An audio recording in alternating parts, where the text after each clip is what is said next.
आपकी राजकुमारी के कारण हम रात्रि निद्रा का सुख नहीं ले सके। आपकी राजकुमारी ने सारी रात हमें सोने ही नहीं दिया। हे शिव, हमने सोने नहीं दिया? समस्त रात्रि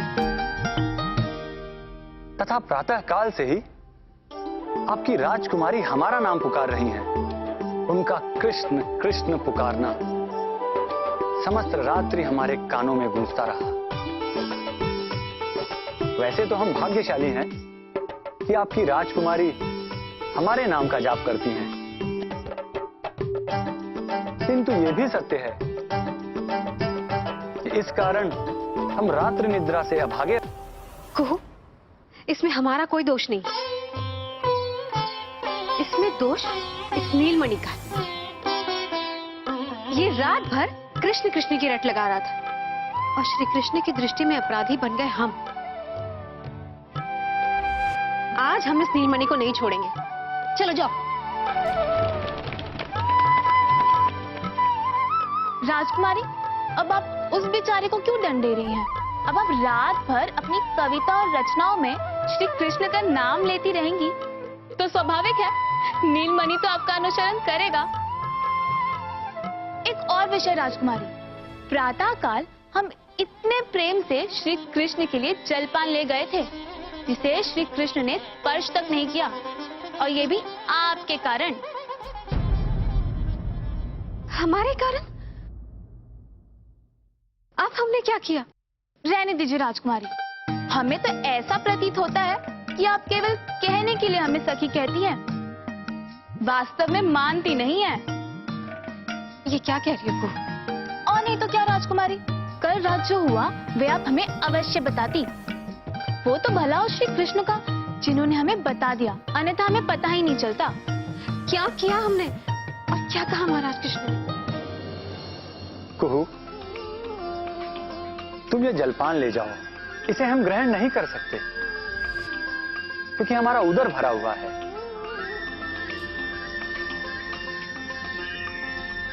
कल रात्रि आपकी राजकुमारी हमारे लिए माखन ले आई थी, बहुत ही स्वादिष्ट था।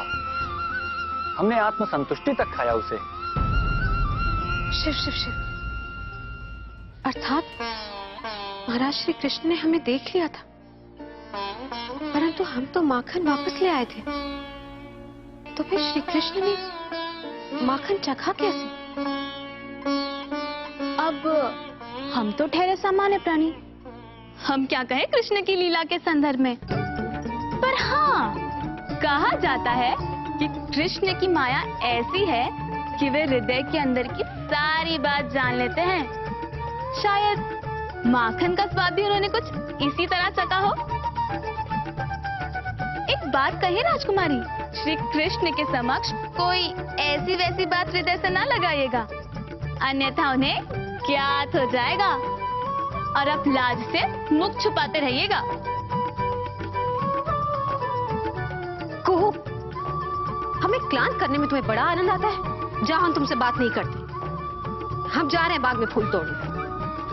अरे सखी सुनिए। कुहू, ये पुष्प पुरुष श्रेष्ठ महाराज कृष्ण की चरण वंदना के लिए। हम चाहते हैं कि इस बार उनके सत्कार और आराधना में कोई छोटी सी भी त्रुटि ना रहे। राजकुमारी जी, आपको महाराज ने श्री कृष्ण के कक्ष में बुलाया है। श्री कृष्ण जी अब प्रस्थान करने वाले हैं और जाने से पहले एक बार आपसे मिलना चाहते हैं। अतः महाराज आपको अति शीघ्र उपस्थित होने को कह रहे हैं।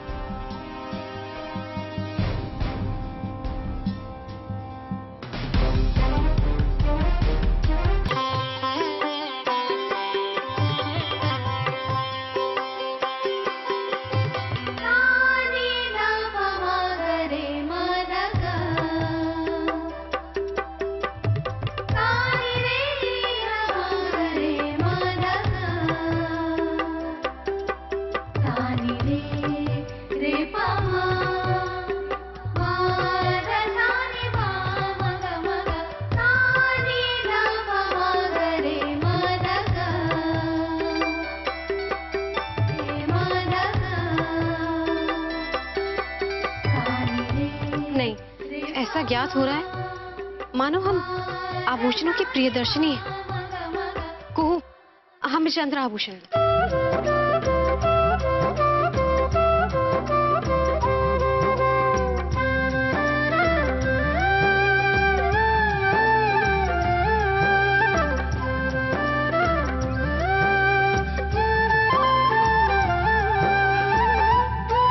हमें तो ये भी अच्छा नहीं लग रहा है। क्या करें? कुहू, कुछ उपाय बताओ ना। हमारा हृदय तो बड़ा ही व्याकुल हो रहा है। ऐसी अवस्था में हम अति मनमोहक रूप वाले श्री कृष्ण के समक्ष कैसे जा सकते हैं? राजकुमारी, आप विचलित ना होइए। आपका सौंदर्य किसी आभूषण का दास नहीं है।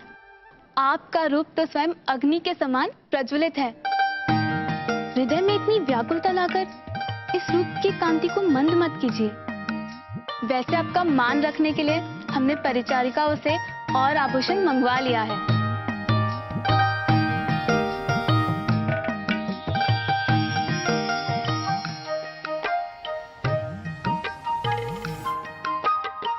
प्रणाम राजकुमारी, क्षमा चाहती हूँ। महाराज आपकी प्रतीक्षा कर रहे हैं। श्री कृष्ण का रथ तैयार है, उन्हें शीघ्र ही प्रस्थान करना है। दृष्टिद्युम्न, तुम्हारी अस्त्र विद्या के ज्ञान से हम अत्यंत प्रसन्न हुए। इसी प्रकार शिक्षा प्राप्त करते रहो, परंतु ये स्मरण रहे कि अस्त्रों से तो सभी युद्ध जीतते आए हैं, किंतु बिना अस्त्र उठाए भी हम युद्ध में विजय प्राप्त कर सकते हैं। अतः हम तुम्हें राज्य विस्तार का एक महामंत्र देते हैं, और वो महामंत्र है कूटनीति।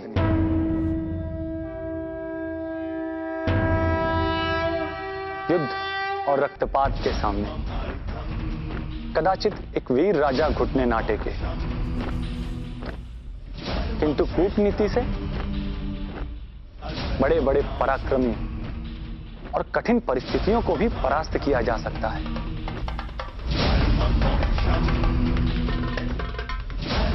अतः तुम्हें इस विद्या में भी पारंगत होना होगा।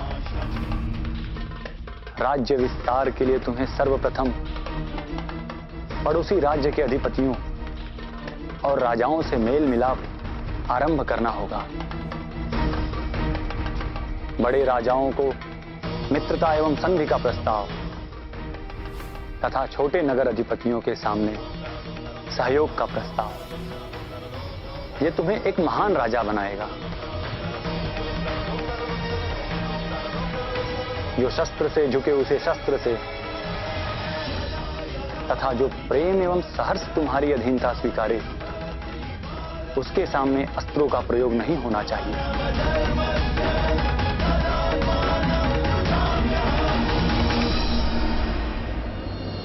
महाराज की जय हो। राजकुमारी पधार रही है।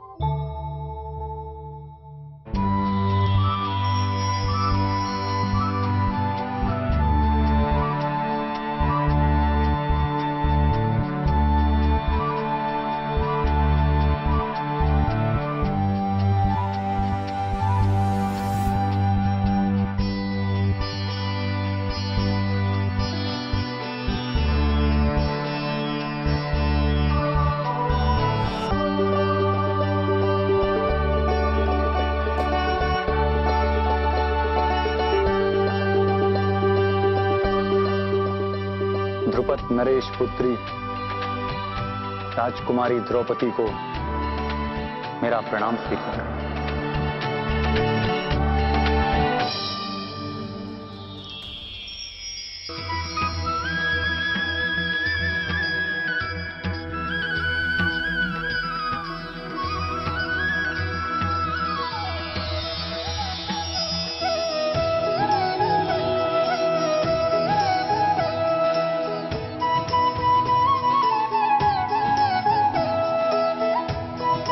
महाराज श्री कृष्ण, आपको कृष्णा को नमन करने की कोई आवश्यकता नहीं है।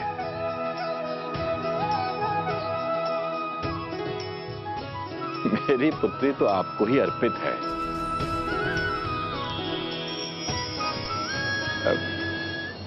हे प्रभु, मेरी पुत्री कृष्णा को स्वीकार कर अपनी सेवा का अवसर दे। कृष्णा को कृष्ण स्वीकार कर हम सबको धन्य करें प्रभु।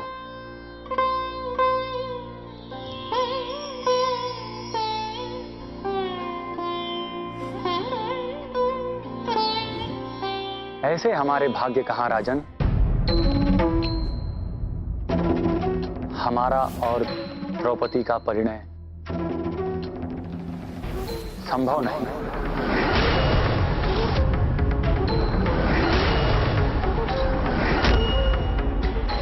मैं आपकी पुत्री द्रौपदी से विवाह नहीं कर सकता।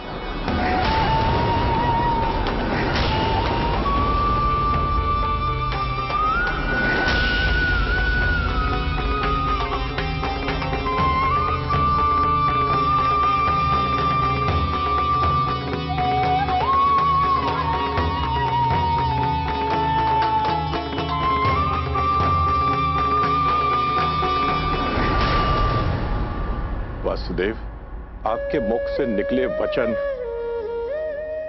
हमारे लिए आज्ञा समान है। परंतु हे श्री कृष्ण, यहां एक राजा नहीं, एक पिता बोल रहा है। वो पिता जिसने अपनी पुत्री को जन्म के समय से ही श्री कृष्ण के चरणों में अर्पित कर दिया था।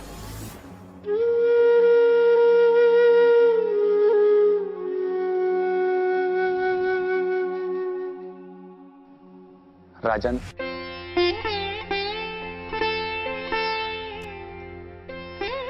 आपका सम्मान करते हैं, किंतु यहां आपसे असहमत हैं।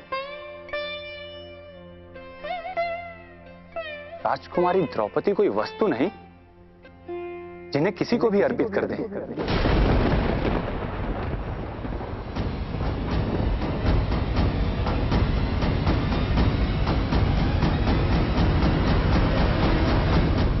द्रौपदी अग्नि की पवित्र लपटों से जन्मी उसी तेज और शौर्य की प्रतिमा है।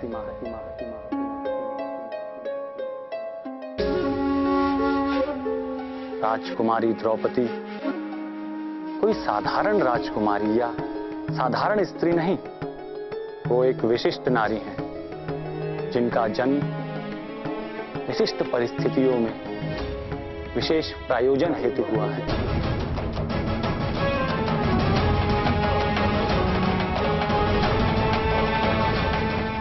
अतः राजकुमारी द्रौपदी को इस प्रकार किसी को समर्पित कर देना उनका अपमान है।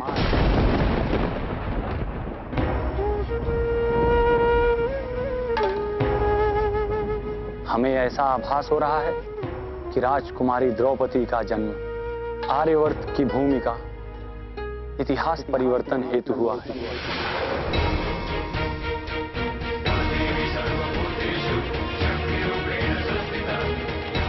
कृष्णा इस पृथ्वी से पाप का विनाश कर सत्य की स्थापना हेतु जन्मी।